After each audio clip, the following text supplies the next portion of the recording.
Davom etamiz. Shanxay hamkorlik tashkiloti ta'sis etilganligining 25 yilligi munosabati bilan poytaxtimizda Shanxay hamkorlik tashkiloti yoshlar sammiti bo'lib o'tdi.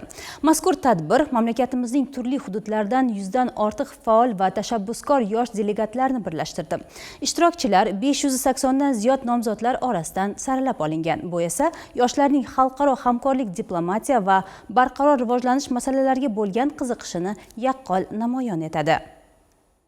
O'tkazilgan mazkur sammitning asosiy maqsadi yoshlar diplomatiyasini qo'llab-quvvatlash, xalqaro muloqot madaniyatini rivojlantirish va Shanxay hamkorlik tashkilotining asosiy qadriyatlari o'zaro hurmat, ishonch va ko'p tomonlama hamkorlik g'oyalarini yoshlar orasida targ'ib qilishdir. Tashkilotni doimiy kun tartibida yoshlar mavzulari ko'tariladi.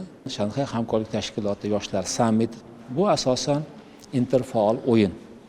Mana shu interfaol o'yin orqali yoshlarimiz muzokaralar o'tkazish, o'z fikrlarini ilgari surish, jamoaviy g'oyalarni ilgari surish kabi ko'nikmalarni orttira boshlaydilar. Bu kelgusida diplomatik sohaga qadam qo'yayotgan soha vakillari uchun juda muhim. Bunday format yoshlarning tahliliy fikrlashini rivojlantirishga, global va mintaqaviy masalalarga har tomonlama yondashuvini shakllantirishga hamda tashkilotning maqsad va vazifalarini chuqurroq tushunishlariga yordam beradi. Muhokamalar davomida ishtirokchilar tashkilot makonidagi hamkorlikni yanada chuqurlashtirish, o'zaro ishonchni mustahkamlash va yoshlar tashabbuslarini qo'llab-quvvatlashga qaratilgan taklif va g'oyalarni ilgari surdilar.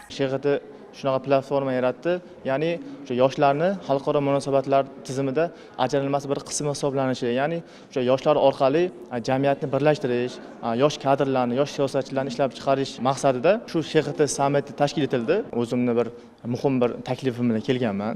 SHXT yoshlar sammiti doirasida platformani har yili o'sha SHXTga a'zo bo'lgan davlatlarda o'tkazish taklifim bilan kelganman. Sessiya doirasida delegat a'zolari tinchlikni ta'minlash, mintaqaviy hamkorlikni mustahkamlash hamda xavfsizlik sohasida davlatlar o'rtasidagi hamkorlik mexanizmlari haqida fikr almashildi. Ishtirokchilar iqtisodiy bog'liqlik va savdo hamkorligi, shuningdek, gumanitar va madaniy aloqalarni rivojlantirish masalalariga e'tibor qaratdilar. Anjela Xushboqova, Jahongir Qosimov, yoshlar.